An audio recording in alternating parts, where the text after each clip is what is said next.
¿Qué tal? ¿Cómo les va? Bienvenidos a una emisión más de Impacto Económico. Como siempre, gracias a nombre de este gran equipo. Mi nombre es Daniel Rosas y vamos a comenzar con la información de esta emisión. Estos son nuestros titulares. En América Latina, en Venezuela, el Consejo de Viceministros del Ministerio de Hidrocarburos y la Junta Directiva de Petróleos se reunieron para revisar el balance mensual del Plan de Producción 2025. En contexto, revisaremos la situación económica de Palestina en medio del genocidio. Y en 360, Estados Unidos intensifica la guerra comercial con nuevos aranceles al acero y al aluminio. De esto y más hablamos el día de hoy.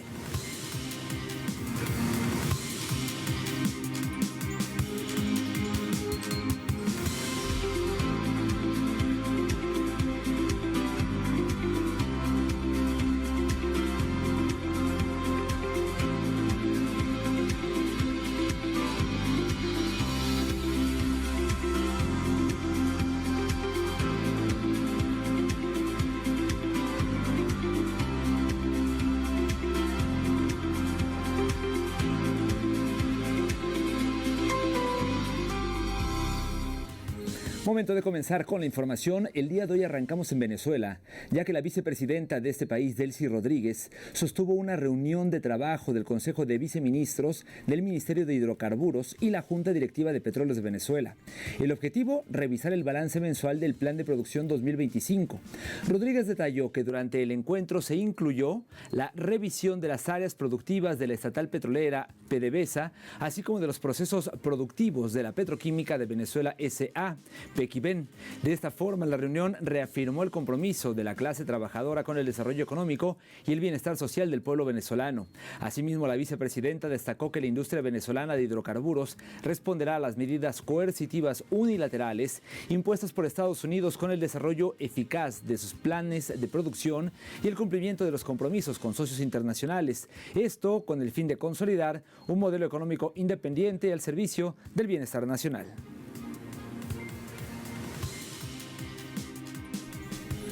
Y ahí mismo en Venezuela, la vicepresidenta Delcy Rodríguez y los sectores productivos del país llegaron a un acuerdo para garantizar precios justos en alimentos. La vicemandataria detalló que se establecieron precios justos en el sector avícola, lo que abarca productos como el pollo y los huevos. En este sentido, Rodríguez informó sobre el despliegue de 375 mercados en todo el territorio nacional, especialmente en zonas vulnerables, garantizando alimentos a precios accesibles. El acuerdo se lleva a cabo en el marco del Plan Menos Escritorio, Más Territorio, con el objetivo de buscar el contacto directo con las comunidades para atender sus necesidades. Nos dirigimos ahora a Colombia, país que registró un incremento del 33% en las ventas de autos durante el mes de mayo. El mercado automotor colombiano experimentó un notable repunte en mayo con 19.707 vehículos nuevos vendidos, lo que representa un 33,1% más que en el mismo periodo de 2024. Según datos de Fenalco, el acumulado anual alcanza las 86.968 unidades, marcando un 23,1% de crecimiento interanual. Las camionetas lideraron este auge con un incremento del 106%, seguidas por los SUV con una subida de 48,3%. Toyota dominó el mes con 2.547 unidades vendidas, representando un 12,9% del mercado, mientras Renault mantiene el liderazgo anual con 11.557 matrículas. Este dinamismo refleja una reactivación económica para el mercado automovilístico de ese país.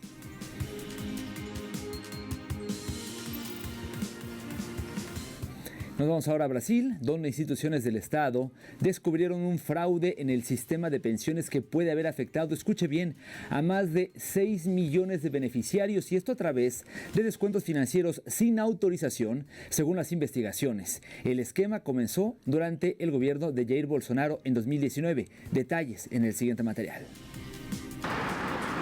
La Policía Federal y la Abogacía General de la República de Brasil descubrieron un fraude millonario que realizaba descuentos sin autorización de los asistidos por el sistema de pensiones del país. Según las investigaciones, el esquema comenzó en 2019, primer año del gobierno de Jair Bolsonaro, y siguió hasta ser descubierto ahora en el gobierno de Lula da Silva.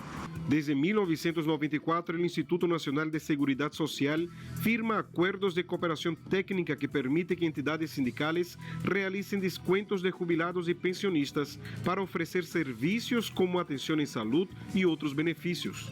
Pero en 2019 el Congreso y el entonces gobierno de Bolsonaro flexibilizaron por medio de una medida provisional el mecanismo que prevía la revisión periódica de esos acuerdos. Y en 2022 convirtieron la medida en ley.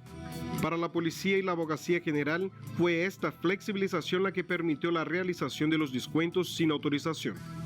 Cuando en 2022 se optó por poner fin a la revalidación, estas empresas se sintieron libres para a partir del 2022, o sea, en el 2023 y 2024, hacer una enorme cantidad de descuentos no autorizados, que hizo este número subir exponencialmente en 2023 y 2024, y que nosotros solamente detectamos después de la operación de Abogacía General, ahora en 2025.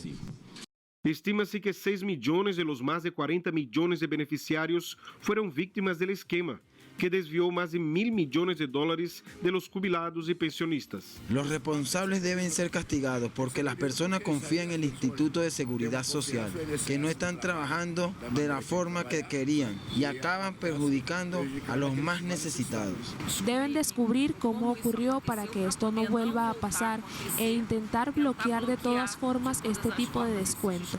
Desde que el fraude fue revelado, el gobierno despidió a algunos funcionarios del sector, avanza con las investigaciones y lanzó un cronograma para devolver el dinero de los descuentos a las víctimas. Por otro lado, la oposición manipula el contexto para culpar al actual gobierno por el esquema y presiona por la creación de una comisión parlamentaria de investigación. André Vieira y Sebastián Soto, Telesur, Brasil.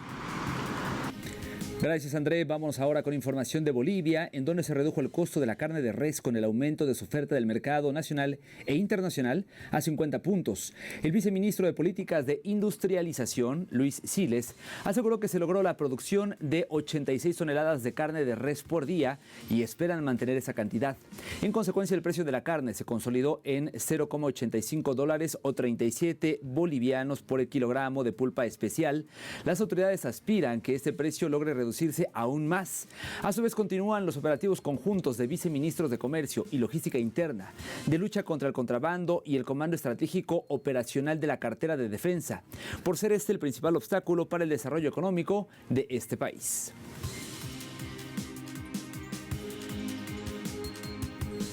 Y en más información le cuento que Nicaragua alcanza la soberanía hídrica con la cobertura del agua potable del 95%, esto bajo el gobierno sandinista. Detalles a continuación.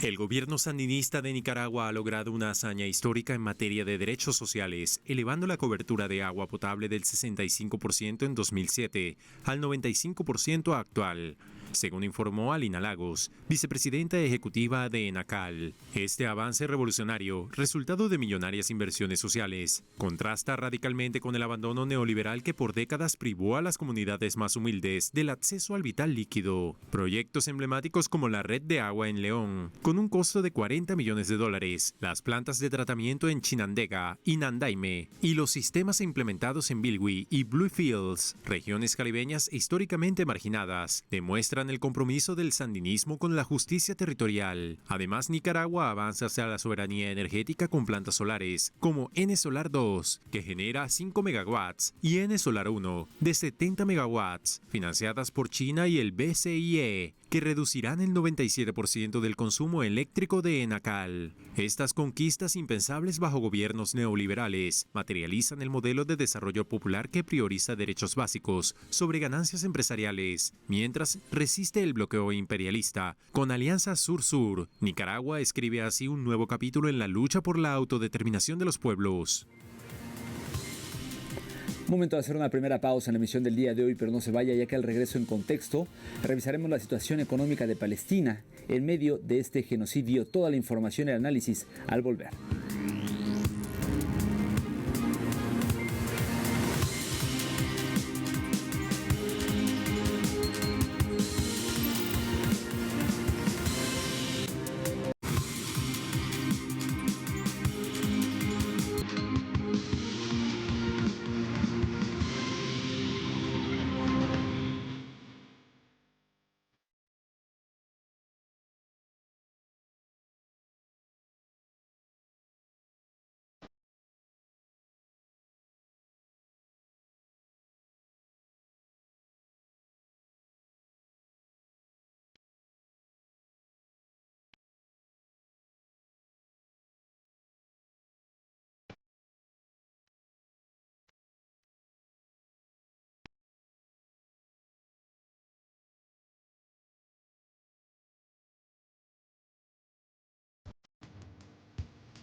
En Gaza, la crisis humanitaria se agrava y esto tras reanudarse el ataque genocida de Israel al enclave palestino. Una ofensiva que ha dejado en las últimas 48 horas más de 500 muertos y unos 900 heridos, además de miles de personas sin acceso a alimentos, agua potable y, por supuesto, en atención médica. Los bombardeos y el bloqueo han desplazado a más de 1 millón de civiles, dejando a niños y familias en condiciones desesperadas. Según datos oficiales de la Cruz Roja Internacional, esta nueva incursión pone en jaque la seguridad alimentaria en casi 2 millones de gazatíes.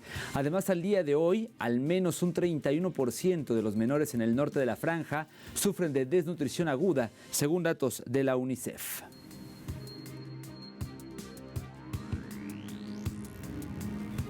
La crisis alimentaria continúa afectando a miles de familias palestinas a causa del bloqueo a la ayuda humanitaria y el genocidio en curso del régimen israelí en contra de la Franja de Gaza. A través de las redes sociales se difundieron imágenes donde palestinos recogen del suelo restos de harina para poder alimentar a sus familiares. En medio de los escombros, los ciudadanos buscan sobras de comida para proporcionar alimento, lo que incrementa el riesgo de contraer enfermedades. Pese a estas escenas, Israel sigue obstruyendo el paso de ayuda humanitaria, una acción que viola el derecho humano de ese país árabe.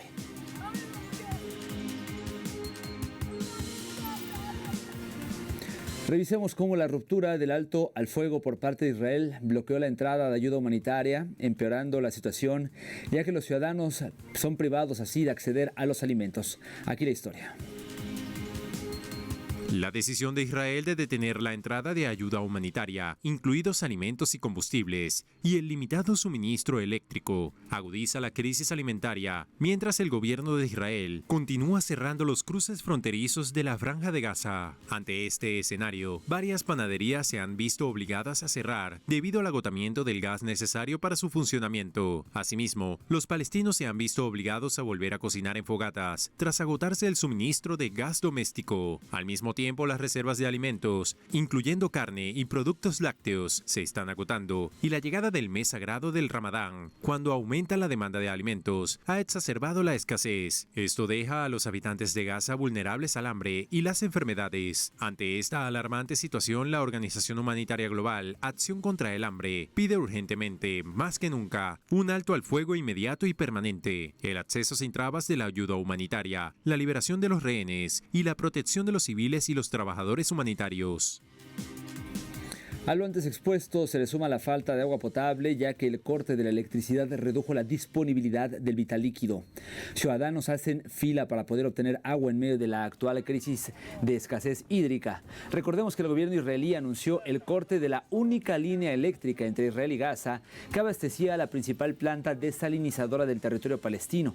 Al menos 600,000 personas se benefician de esta producción de agua potable. Es preciso indicar que no ha habido electricidad en la Franja de Gaza desde octubre de 2023, excepto para el agua, desde noviembre de 2024, cuando se encendió esa línea de alimentación. Así que restablecer esta conexión es vital para miles de familias y niños.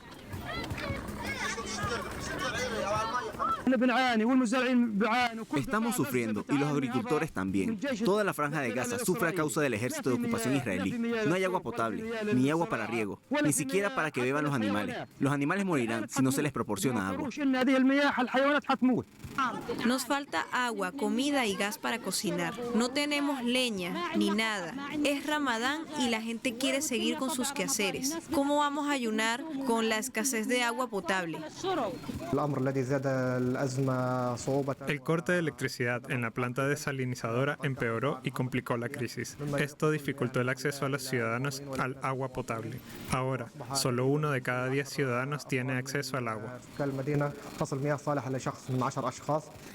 Momento de hacer una segunda pausa para el regreso en 360. Estados Unidos intensifica la guerra comercial con nuevos aranceles al acero y al aluminio. Los detalles cuando regresemos.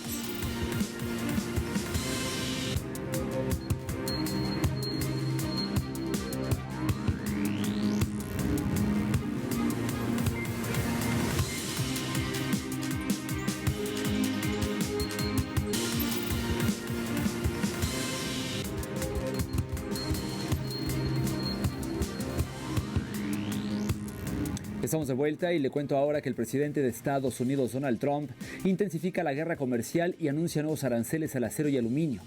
El mandatario estadounidense anunció que estos nuevos gravámenes subirán del 25 al 50% y entrarán en vigor el próximo 4 de junio. Trump aseguró que la duplicación de aranceles busca fortalecer el control estadounidense sobre el sector siderúrgico a pesar de la participación de capital extranjero. El anuncio ocurre un día después de que una corte de apelaciones levantara el bloqueo del Tribunal de Comercio Internacional sobre la política arancelaria de Trump a las importaciones desde numerosos países y en medio del rechazo internacional.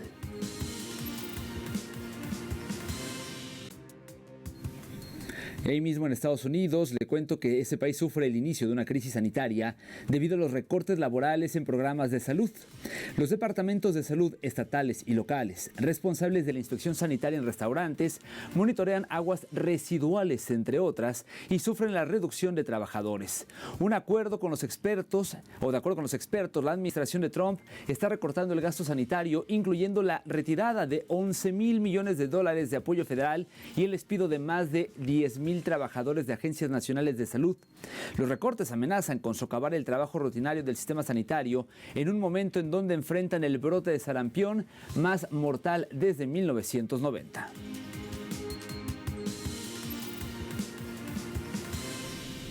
Seguimos con noticias de Estados Unidos y es que debido a que Disney ha realizado una nueva ronda de despidos que afecta a cientos de empleados, tanto en el país como en el extranjero, bueno, pues ya hay respuestas, hay reacciones. Concretamente, en la disminución de la televisión tradicional, los recortes que impactan principalmente a los departamentos de marketing, cine, televisión, publicidad y finanzas son la cuarta y más grande de los últimos 10 meses. Estoy hablando de los recortes.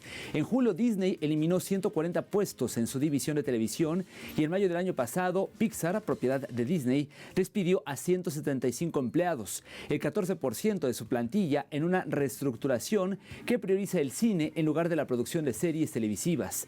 Estos movimientos reflejan la estrategia de Disney de adaptarse a un mercado en cambio y reducir su enfoque en contenidos televisivos para centrarse en películas de cine.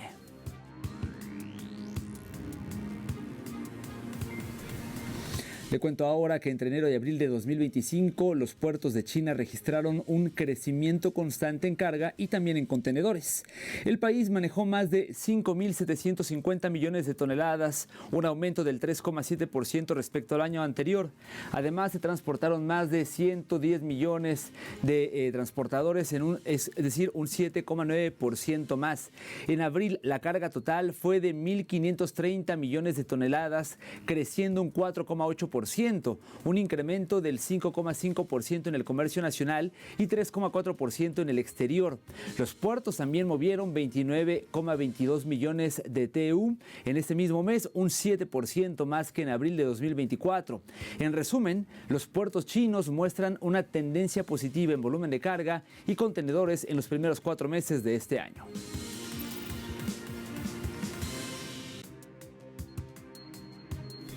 Y por otro lado, la Organización de Países Exportadores de Petróleo decidió aumentar su producción petrolera en más de 410,000 barriles diarios. La medida, que busca potenciar el crudo en el mercado global, entrará en vigencia en el mes de julio, lo que eleva el total de la producción en 1,37 millones de barriles diarios. La resolución fue adoptada con el objetivo de devolver al mercado los 2,2 millones de barriles diarios que producían los países miembros de la OPEP. La medida fue aprobada este sábado durante una reunión encabezada por Arabia Saudí y Rusia con miembros de la organización internacional, entre los que destacan Irak, Emiratos Árabes Unidos y Omán.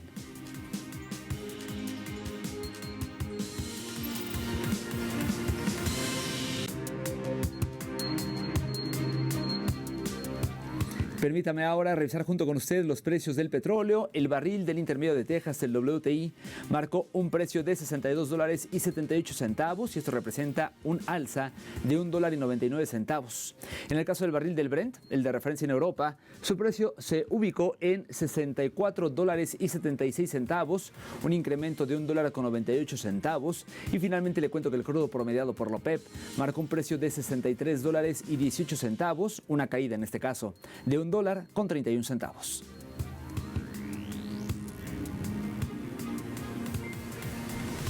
Con esta información llegamos al final de esta emisión. Como siempre, gracias a nombre de todo este gran equipo por habernos acompañado. Les recuerdo, como siempre, que a través de nuestra dirección de correo electrónico impactoeconómico@telesurtv.net podemos estar en contacto, o bien también lo podemos hacer a través de nuestras cuentas de X. @telesurimpactoe es la cuenta de este espacio y @DanielTelesur es la cuenta de este servidor. Me despido por ahora, pero nos vemos pronto con más de Impacto Económico. Hasta entonces.